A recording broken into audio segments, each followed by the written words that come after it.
Hello everyone, आराधना degree college और के इस यूट्यूब चैनल पर आपका बहुत बहुत स्वागत है। मैं हूं विजय सिंह चारण और हम एक सीरीज लेके चल रहे हैं बीएससी सेकेंड ईयर की टैक्सोनॉमी के अंदर जो मोस्ट इम्पोर्टेंट टॉपिक हैं आपके सिलेबस के अंदर हैं और मोस्ट इम्पोर्टेंट जो कंसेप्ट हैं उन चीज़ों को हम लेके चल रहे हैं। तो हमने इससे पहले भी ऊपर 2 वीडियो बनाए हैं। उसके अंदर पहली क्लास के अंदर हमने नॉर्मली टैक्सोनॉमी क्या होती है, सिस्टमेटिक क्या होती है, उसके बारे में अध्ययन किया था। सेकंड के अंदर आपके नॉमेनक्लेचर के अंदर देखा था हमने कि किस प्रकार से नामकरण किया जाता है, किस प्रकार से बाइनोमियल नामकरण किया जाता है, जिसके अंदर 2 कंसेप्ट रखने पड़ते हैं, जीनस नेम और स्पीसीज नेम। और उस जीनस नेम और स्पीसीज नेम के लिए कौन कौन से रूल होते हैं, कौन कौन सी संस्था है जो इस रूल को क्या करती है, बनाती है, और कौन इसको जो मैनेज करती है, इन सारी बातों के बारे में हमने पढ़ा। तो हमने पहले ICBN ICZN के बारे में देखा था कि जो international code for botanical nomenclature और international code for zoological nomenclature, इन सारी बातों को हमने पढ़ा। तो हमने पहली ही क्लास के अंदर हमने देखा था कि सिस्टेमेटिक्स के अंदर क्या क्या आता है।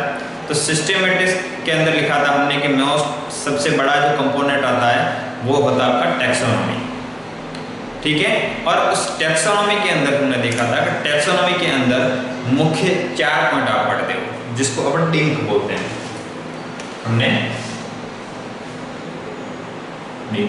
डी का मतलब होता है डिस्क्रिप्शन,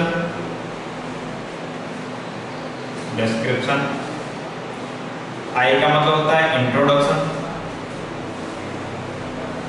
ठीक है। एन का मतलब होता है नॉमेनक्लेचर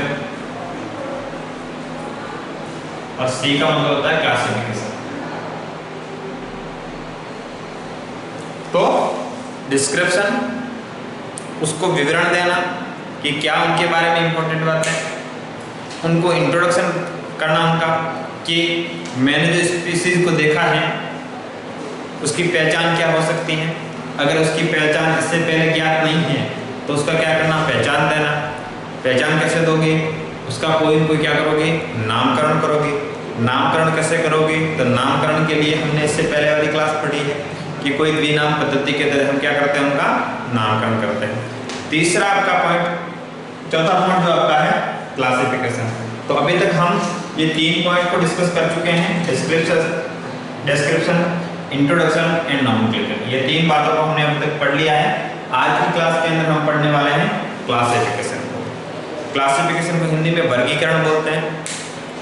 फॉर एग्जाम्पल, कोई अगर नई स्पीसीज को इंट्रोड्यूस किया आपने, देखा है, तो उसका क्या करोगे, क्लासिफिकेशन कैसे करोगे, उसके समान लक्षणों के आधार पर, उसके अंदर कौन कौन से कैरेक्टर हैं, उसके अंदर कौन कौन से पिगमेंट हैं, उसका दूसरी जातियों से क्या आपसी संबंध है, इसके आधार पर क्या रखोगे, एक विशेष स्थान के ऊपर रखोगे, एक विशेष प्रकार की जो स्पीसीज होती है उनके साथ में रखोगे, एक विशेष प्रकार के जीनस के साथ में रखोगे, एक विशेष प्रकार के ऑर्डर में रखोगे। ये इस सिस्टेमेटिक अरेंजमेंट को ही क्या बोलते हैं, क्लासिफिकेशन बोलते हैं। किसी चीज का सिस्टेमेटिक अरेंजमेंट करना। सिस्टेमेटिक का मतलब होता है कौन से डिवीजन में आता है, उसके लिए कौन सा फाइलम यूज करते हैं, कौन सा डिवीजन यूज करते हो, कौन सी क्लास यूज करते हो, कौन से ऑर्डर यूज करते हो, कौन सी फैमिली यूज करते हो, और उसके बाद में क्या उसका जीनस नेम। तो इन सारी बातों को एक सिस्टेमेटिक रूप से क्या करना, अरेंजमेंट करना ही क्या कहलाता है, क्लासिफिकेशन कहलाता है। तो आज की क्लास के अंदर हम ऑल्ड हिस्ट्री टू लेके आज तक की सारी बातें पढ़ेंगे कि आखिरकार सबसे पहले क्लासिफिकेशन कैसे आया था, किस प्रकार का क्लासिफिकेशन था, उसके अंदर कौन कौन सी बातें ध्यान में रखनी पड़ी थी। ये सारी बातों को आज हम अध्ययन करेंगे। तो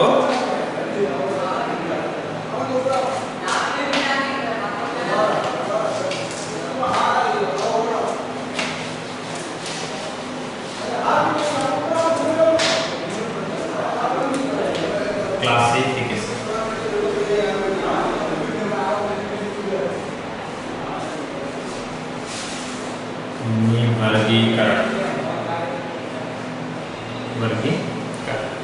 वर्गीकरण किसे कहेंगे,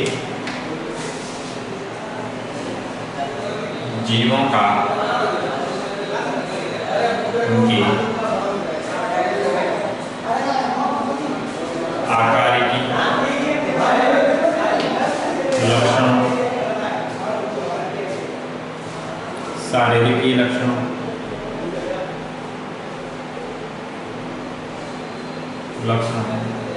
तथा उनके आपसी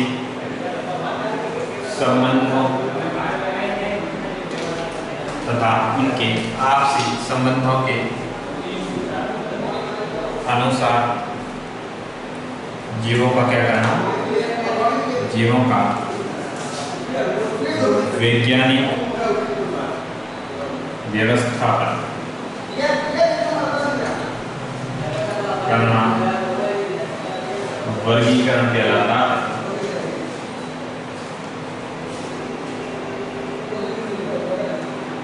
तो क्या बात लिखी है कि जीवों का उनके आकार की किस प्रकार के मॉर्फोलॉजिकल है, शारीरिक, एनाटॉमिकल या फिर उसके जेनेटिक लक्षण के आधार पर उसके, या फिर अभी तो जैसे नई नई टेक्निक है इसके अंदर हम इसके अलावा जो माइक्रोबायोलॉजी इसके अंदर जो होती है फिजियोलॉजी के आधार पर भी करते हैं, और बहुत सारे उसके अंदर जितने भी जेनेटिक ग्रुप से भी जितने कैरेक्टर हैं उसके आधार पर मॉलिक्यूलर बायोलॉजी के आधार पर भी उसका क्या करते हैं, वैज्ञानिक व्यवस्थापन करने पर। एक सिंपल सी बात है कि उनके आकारिकी लक्षणों के आधार पर और उनके जो आपसी संबंध है, अगर वो स्पीशीज है उनका आपसी क्या संबंध है, उसके आधार पर उनका क्या करना, वैज्ञानिक व्यवस्थापन करना। वैज्ञानिक व्यवस्थापन का मतलब होता है जो साइंटिफिक अरेंजमेंट करना उनका, है ना, कि ऐसा नहीं किसी चीज को आपने एक रैंडमली रखो, उसका कोई ना कोई क्या होना चाहिए, रीजन होना चाहिए, और साइंटिफिकली वो क्या होना चाहिए, प्रूव होनी चाहिए।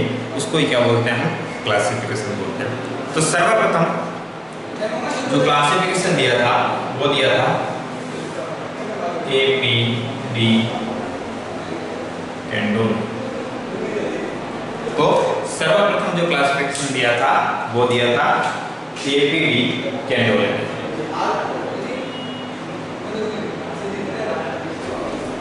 सर्वप्रथम क्लासिफिकेशन दिया था APD कैंडोल। इस APD कैंडोल ने इसको क्या किया था, मैं प्लांट की बात कर रहा हूँ, जीवों की नहीं बात कर रहा हूँ, प्लांट की बात कर रहा हूँ। तो प्लांट के अंदर सर्वप्रथम APD कैंडोल ने दिया था। किसने किया गया था, जीवों को यानी पादपों को दो भागों में विभाजित किया गया था। एक को बोलते हैं वेस्कुलर, दूसरा होता है नॉन वेस्कुलर। उससे पहले थियोफ्रस्टस आया था। सबसे पहले थियोफ्रस्टस ने क्या किया था, अगर जीवों की बात करें तो जीवों के अंदर सबसे पहले,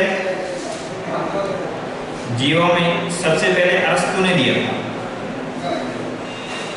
अरस्तु ने जीवों को दो भागों में बांटा था। किसके आधार पर, लाल रक्त के आधार पर, एनिमल और प्लांट के अंदर। दूसरा उसके बाद में एक साइंटिस्ट आया था, इसका नाम था थियोफ्रस्टस। थियोफ्रस्टस ने प्लांट को दो भागों में बांटा था,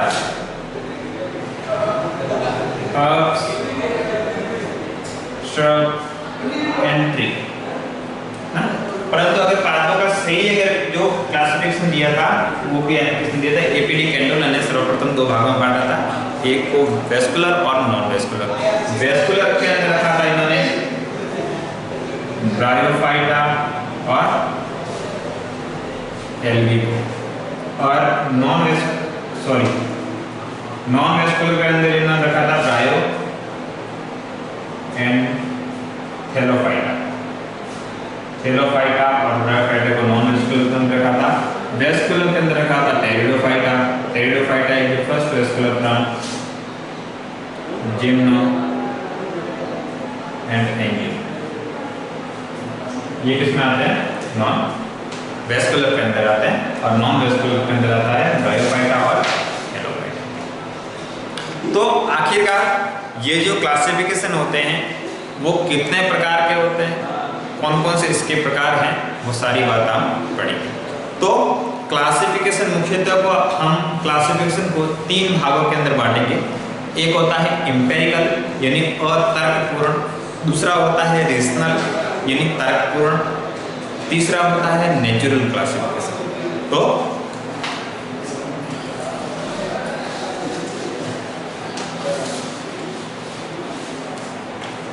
क्लासिफिकेशन यानी वर्गीकरण, क्लासिफिकेशन को 3 भागों में बांटा।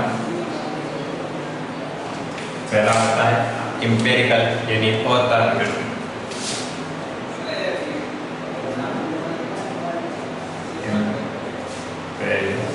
यानी अतर्कपूर्ण।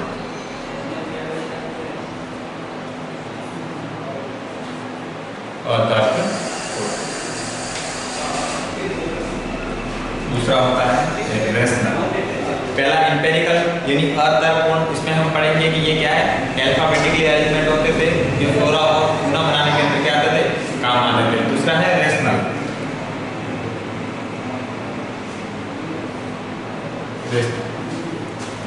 तीसरा है नेचुरल, और एक चौथा और होता है न्यूमेरिकल। न्यूमेरिकल के अंदर लक्षणों की संख्या, समानता और असमानता कितनी है, उस नंबर को भी क्या करते हैं, नोट करते हैं। तो क्लासिफिकेशन कितने प्रकार के होते हैं, एम्पिरिकल, अतर्कपूर्ण, रेशनल, तर्कपूर्ण, नेचुरल और न्यूमेरिकल। तो ये 4 प्रकार के क्या होते हैं, क्लासिफिकेशन होते हैं। अब एक एक को हम पढ़ेंगे। पहला हम पढ़ रहे हैं एम्पिरिकल यानी अतर्कपूर्ण classification.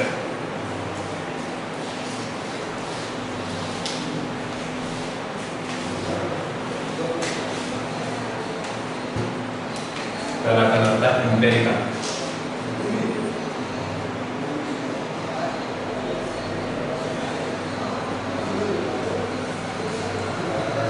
Empirical classification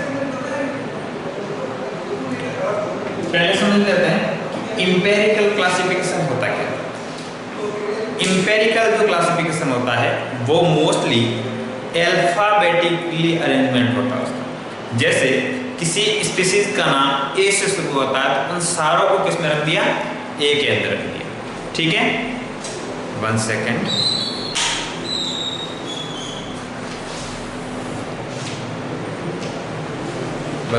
hold.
Sorry for disturbance. तो हम बात कर रहे थे एम्पिरिकल क्लासिफिकेशन की। तो एम्पिरिकल क्लासिफिकेशन के अंदर हम कौन सी बातें पढ़ रहे हैं? एम्पिरिकल जो क्लासिफिकेशन होता है वो अल्फाबेटिकली होता है। अल्फाबेटिकल मतलब होता है जो अल्फाबेट के जितने भी नंबर होते हैं, जितने भी अल्फाबेट के अंदर हम जानते हैं कितने नंबर होते हैं, जैसे 26 नंबर होते हैं।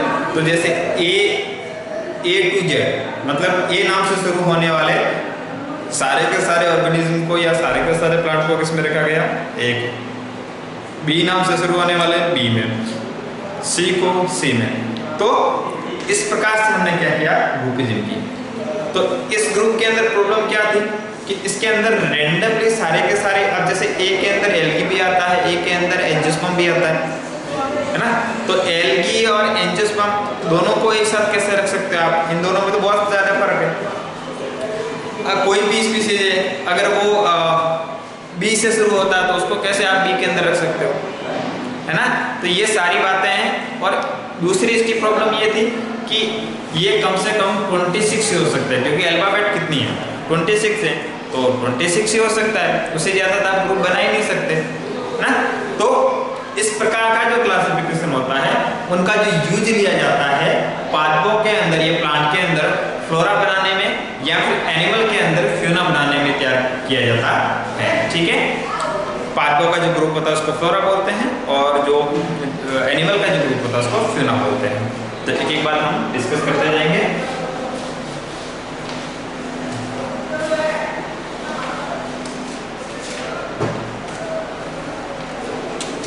इसमें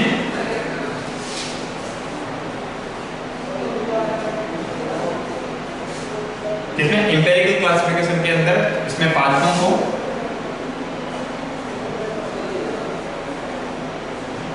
अल्फाबेटिकल के रूप में वर्गीकृत किया जाता है। मतलब अल्फाबेट के रूप में क्या किया जाता है? इसको क्लासिफाई किया जाता है या वर्गीकृत किया जाता है, जिसमें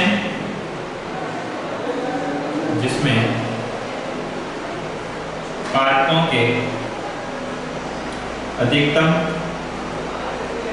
26 ग्रुप हो सकते हैं।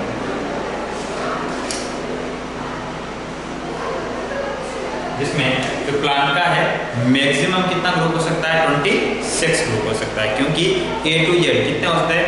26। और उस 26 के अंदर क्या होता है? कम इसकी प्रॉब्लम ये है कि इसके अंदर 26 ही ग्रुप बन सकते हैं, जैसे A group, B group, C group, D group, ऐसे करके कंप्लीट 26 ग्रुप भी बन सकते हैं। इस प्रकार का जो क्लासिफिकेशन है वो कहाँ पर यूज होता है? इस प्रकार के क्लासिफिकेशन का यूज पादपों में